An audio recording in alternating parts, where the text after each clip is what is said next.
जय हिंद दोस्तों। तो आज हम लोग अपने इस वीडियो में समझेंगे कि हार्मोनिक मीन क्या होती है, उसका यूज क्या होता है, कैसे उसका कैलकुलेशन किया जाता है और उसका क्या इंपॉर्टेंस है हमारे स्टैटिस्टिक्स में।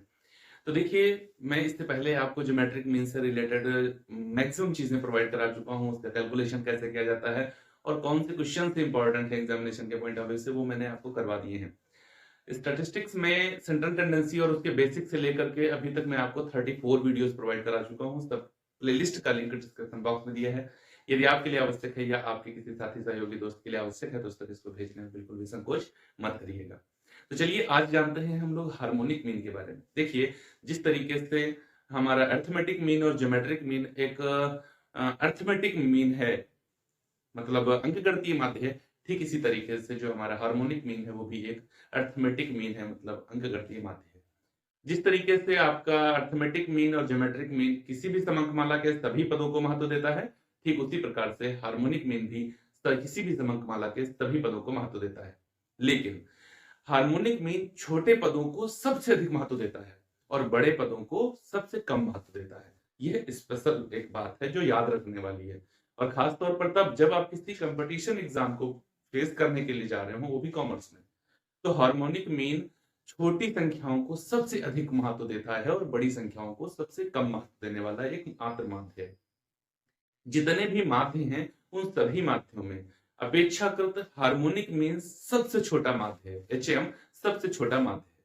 इसका यूज समय, गति, चलन, चाल और चलन वेग को ज्ञात करने या कैलकुलेट करने के लिए सबसे सर्वोपयुक्त होता है। किसका? गति, समय, चाल, चलन वेग को कैलकुलेट करने के या जानने के लिए जो सबसे सर्वोपयुक्त माध्य है उसको हार्मोनिक मीन के नाम से जाना जाता है। हार्मोनिक मीन होती क्या है? किसी भी समंकमाला के पदों से एक को विभाजित करने पर जो उसका व्युत्क्रम मूल्य प्राप्त होता है उसी को हार्मोनिक मीन कहा जाता है। अर्थात जैसे कभी भी आपसे पूछ लिया जाए कि आप बताइए 4, 6, 12, 22, 30 का एचएम ज्ञात कीजिए, ऐसा क्वेश्चन आ जाए आपसे, ठीक है ना।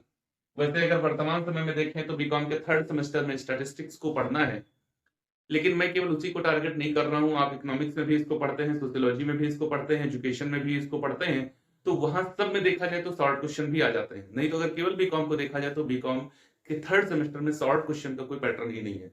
आपसे क्वेश्चन पूछे जाएंगे सारे के सारे लॉन्ग फॉर्मेट में, मतलब 10 क्वेश्चन 15-15 नंबर वाले होंगे और कोई 5 का आंसर देना है। 15 नंबर में एचएम का इतना छोटा क्वेश्चन तो आएगा नहीं, लेकिन फिर भी आपको पता होना चाहिए कैसे कैलकुलेशन किया जाता है। तो इसका मतलब देखो, यहाँ पर उसने हमको एक्स दे दिए। क्या दे दिए? एक्स दे दिए उसने हमको।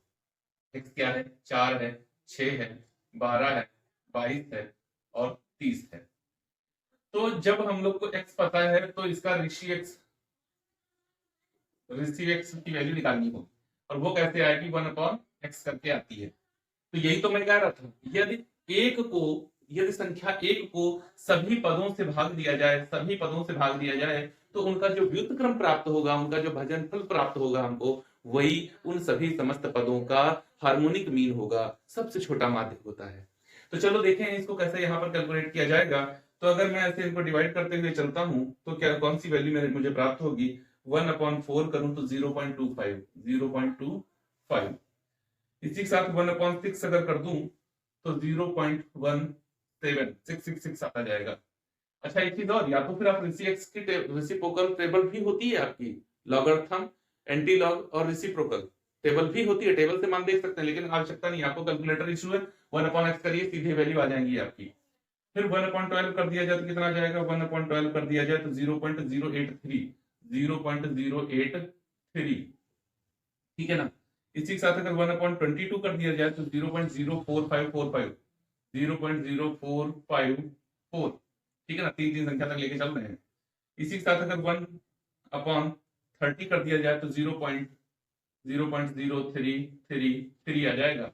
अब इसका टोटल कर लीजिए, सिग्मा रेसी एक्स इक्वल 00437 हो जाएगा, और यहाँ पर 5 3 8 3 11 हो जाएगा। 5 1 6 7 6 13 13 8 21 21 7 5 12 12 8 20 20 और 1 21 21 और 4 25 25 3 28 हासिल आ गया 2, 2 2 4 और 1 5, ये आ जाएगा। ठीक है ना। अब अगर हमको एचएम निकालना है, एचएम इक्वल टू, तो एक तो फॉर्मूला आपका क्या है, सिग्मा एक्स अपॉन एन, ऐसे इसको सॉल्व करें और उसके बाद में हम रेसिप्रोकल टेबल में जाएं और वहां से वैल्यू निकालें। आप ऐसा करिएगा ही नहीं, आप क्या करिएगा एचएम के लिए, एन अपॉन सिग्मा रेसी एक्स, सीधी वैल्यू रख दीजिए, आपका डायरेक्ट आंसर आएगा। ठीक है ना। तो एन हमारा आया है, एन इक्वल टू क्या है, एन इक्वल टू 5 है, क्योंकि 5 डिजिट का मैं कैलकुलेशन कर रहा था, तो 0.5817, H M is equal to क्या हो जाएगा हमारा, यहाँ पर 5 डिवाइडेड बाई 0.5817, 8.594595, ये आपका आंसर हो गया। ठीक है ना। तो अगर एचएम की सीधे बात करी जाए और कुछ संख्याएं आपको दिया जाए और कहा जाए कि उनका एचएम बताओ, तो इस तरीके से कैलकुलेट किया जा सकता है, बहुत ही सरलता पूर्वक। ऐसे ही क्वेश्चन अक्सर पूछा जाता है जब शॉर्ट फॉर्म में आपसे पूछा जाता है कि एचएम क्या है, इसका वैल्यू बताइए आप, तो ऐसे ही क्वेश्चन पूछे जाते हैं। अब एक और क्वेश्चन मैं आपके साथ में साझा कर रहा हूं, और वो क्वेश्चन एग्जामिनेशन के पॉइंट ऑफ व्यू से बहुत इंपॉर्टेंट बनते नहीं, बल्कि वो क्वेश्चन एग्जाम में लॉन्ग पैटर्न में ही कई बार पूछा जा चुका है, कई बार, मतलब 3 बार। जब कानपुर यूनिवर्सिटी के अकॉर्डिंग बीकॉम के फर्स्ट ईयर में स्टैटिस्टिक्स एज ए सब्जेक्ट पढ़ना होता था स्टूडेंट्स को, तब 3 बार वो क्वेश्चन पूछा जा चुका है लॉन्ग पैटर्न में। तो मतलब फिर से चांस बनते हैं कि इस बार फिर से वो क्वेश्चन पूछ लिया जाए, और एचएम से रिलेटेड क्वेश्चन है। क्वेश्चन कुछ ऐसा दिया गया है, कह रहा है कि मनोहर एक दुकान से 20 रुपए प्रति किलोग्राम की दर से, दूसरी दुकान से 25 रुपए प्रति किलोग्राम की दर से, तीसरी दुकान से 30 रुपए प्रति किलोग्राम की दर से तथा चौथी दुकान से 35 रुपए प्रति किलोग्राम की दर से आम खरीदता है। औसत दर रुपए प्रति किलोग्राम ज्ञात कीजिए। दो कंडीशन, पहली है यदि वह प्रत्येक दुकान से 10 किलोग्राम आम खरीदता है, और अगली है यदि वह प्रत्येक दुकान से 10 रुपए के आम खरीदता है। ठीक है ना। पहली कंडीशन वह प्रत्येक दुकान से 10 किलोग्राम आम खरीदता है, दूसरी वह प्रत्येक से 10 रुपए के आम खरीदता है। इन दोनों सिचुएशन में ये क्वेश्चन 3 बार ये क्वेश्चन कानपुर यूनिवर्सिटी में जब था, आपके ये सारे यहाँ के जब कानपुर यूनिवर्सिटी के अकॉर्डिंग ये पेपर होते थे, तो 3 बार ये स्टैटिस्टिक्स में पूछा जा चुका है। तो चलिए देखते कैसे इसको सॉल्व किया जाएगा। देखिए, वो कह रहा है कि मनोहर प्रत्येक दुकान से 20 रुपया, 25 रुपया, 30 रुपया और 35 रुपया की दर से खरीदता था। तो पहली सिचुएशन देखो, इसको 2 तरीके से किया जा सकता है। एक तो वेटेड मीन भी लगाई जा सकती है, कब, जब वो 10 किलोग्राम आम खरीदता है। ठीक है ना। नंबर 1 फर्स्ट कंडीशन, जब मनोहर 10 केजी आम खरीदता है। ठीक है ना। तो इस कंडीशन में हमको क्या दिया गया, एक्स दिया गया है कितना, 20 रुपए, 25 रुपए, 30 रुपए और 35 रुपए, क्योंकि वो इसी रेट में आम खरीदता था, 20, 25, 30 और 35 रुपए के हिसाब से। वेट कितना दिया गया, 10 केजी। देखो मैं क्या कह रहा हूँ, 10 केजी लेके चल रहा हूँ। कितना आम खरीदा उसने, 10 केजी आम खरीदा। अगला कॉलम आप बना दीजिए डब्ल्यू एक्स। ठीक ना। ये कितना हो जाएगा, 200, 250, 300, 350। सिग्मा डब्ल्यू एक्स बराबर 0, 5 5 10 का 0, 2 2 4 4 1 5 5 3 8 8 3 11, और यहाँ पर सिग्मा डब्ल्यू बराबर 40। ठीक है ना। तो अब अगर हम लोग यहाँ पर आए और हम कहें उसको कि एक्स बार बराबर, मतलब हमसे औसत औसत ही तो पूछ रहा था कि कितना रुपए के हिसाब से औसत में खरीदा गया है, तो sigma W X upon sigma W X bar बराबर 1100 डिवाइडेड बाई 40, 4 दूना 8, बचेगा यहाँ पर 3 हो जाएगा 30, 4 सतह 28, बचेगा 2, 4 पंचे 20 पर केजी। 27 रुपए 50 पैसे पर केजी के हिसाब से वो आम खरीद रहा है। जब वो इस तरीके से चल रहा है, प्रत्येक दुकान से 10 केजी आम खरीद रहा है, तो प्रत्येक केजी आम का रेट क्या पड़ रहा है, 27 रुपए 50 पैसे पड़ रहा है। लेकिन दूसरी कंडीशन, बहुत बढ़िया क्वेश्चन है, मैं थोड़ा जल्दी में आपको बता रहा हूं, तो इससे ये मत समझ लेना कि नहीं नहीं ऐसे ही होगा, है ना, क्योंकि ये बहुत इससे रिलेटेड बहुत सारे वीडियोस आपको दे रखे हैं, इसलिए इसको थोड़ा स्पीड में बता दिया है, आपको वेटेड मीन बहुत अच्छे से समझ में आती होगी। सेकंड कंडीशन है हमारी, जब वह प्रत्येक दुकान से ₹10 के आम खरीदता है।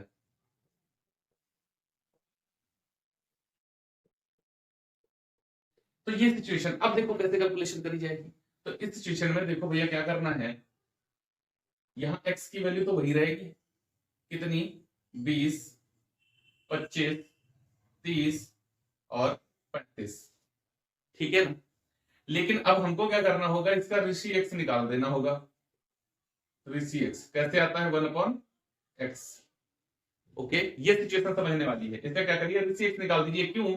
क्योंकि जो आपको वेट दिया गया है वो 10 रुपीज में दिया गया है। वो क्या दिया गया, रुपीज में दिया गया, और रुपीज का वेट आप नहीं दे सकते। वेट एक्चुअली वेट में ही होता है, रुपीज का वेट नहीं होता। और यहाँ तो वेट आपको उसने क्या कहा, प्रत्येक दुकान से ₹10 के आम खरीदता है, तो आपको HM लगाना होगा, ठीक है ना। तो चलो 1/x करते चलते हैं, देखते हैं क्या आएगा।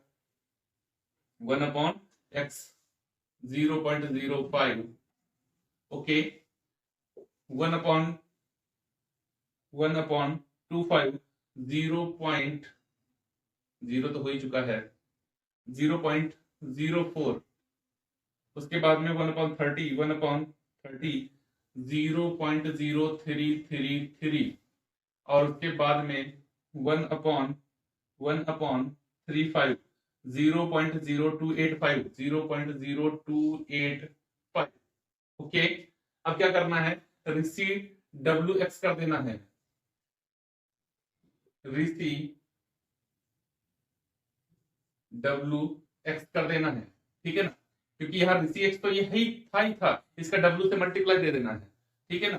तो मल्टीप्लाई देंगे तो कितना आ जाएगा, ये हमारा 0.5 0.4 0.3 0.285, चलो एक डिजिट हटा देते पीछे से, ऐसे रखते हैं।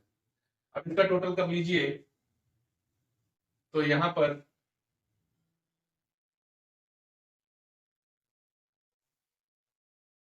सिग्मा W बराबर 40, ठीक है ना। और सिग्मा ऋषि WX बराबर 5 3 8, 8 और 3 11, 5 4 9, 9 1 10, 10 3 13, 13 और 2 15, 1.518, कितना आ जाएगा 1.518, ओके।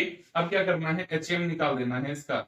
HM बराबर सिग्मा W अपॉन सिग्मा ऋषि WX। HM is equal to 1.5 नहीं, सिग्मा W है 40 अपॉन 1.518, तो HM इज इक्वल टू, इसको सॉल्व कर लो, कितना आ जाएगा ये देखो, 40 डिवाइडेड बाई 1.518, 26.35 पर kg। देखते हैं एक बार आंसर कितना आ रहा है मेरा। इसका आंसर आ रहा है 26.35 kg पर kg, ये आपका आंसर आ गया है। तो देखिए, जब कभी भी वेट में होगी वैल्यू तब तो हम लोग वेटेड मीन का यूज करके इसका कैलकुलेशन कर सकते हैं, लेकिन जब कभी भी वैल्यू रुपीज में आ जाए तो कैलकुलेशन करने के लिए आपको HM का यूज करना चाहिए। और ये क्वेश्चन आपसे 15 नंबर के फॉर्मेट में भी पूछा जा सकता है, क्योंकि ये वाला पार्ट तो लगभग बच्चे कर लेंगे, इस वाले में उनको कंफ्यूजन होगी कि अब किया क्या जाए, क्योंकि ये क्वेश्चन 3 बार आ चुका है। मैं बता रहा हूँ 3 बार यूनिवर्सिटी में ये क्वेश्चन पूछा जा चुका है, तो ये एक अच्छा क्वेश्चन बनता है। लॉन्ग फॉर्मेट में भी आपसे पूछा जा सकता है। उम्मीद है आपको ये बहुत अच्छे से समझ में भी आ गया होगा, और हम लोग मिलेंगे अपने अगले वीडियो में, और वहां देखेंगे दूरी, चाल और समय से रिलेटेड कुछ महत्वपूर्ण प्रश्न जो HM के माध्यम से सॉल्व किए जाते हैं और बहुत ही बेहतरीन है, और वैसे क्वेश्चन एग्जाम में भी पूछे जा सकते हैं। तो मिलेंगे अगले वीडियो में एक और बेहतर, कुछ अलग बेहतरीन क्वेश्चंस के साथ। यदि ये वीडियो अच्छा लगा हो तो लाइक जरूर करिएगा, कमेंट बॉक्स में प्रतिक्रिया जरूर दीजिएगा, चैनल को सब्सक्राइब जरूर कर लीजिएगा, बेल आइकन को प्रेस कर लीजिए ताकि आने वाले वीडियोस का नोटिफिकेशन मिल जाए आपको बिना किसी विलंब के। मिलेंगे अगले वीडियो में, तब तक के लिए जय हिंद।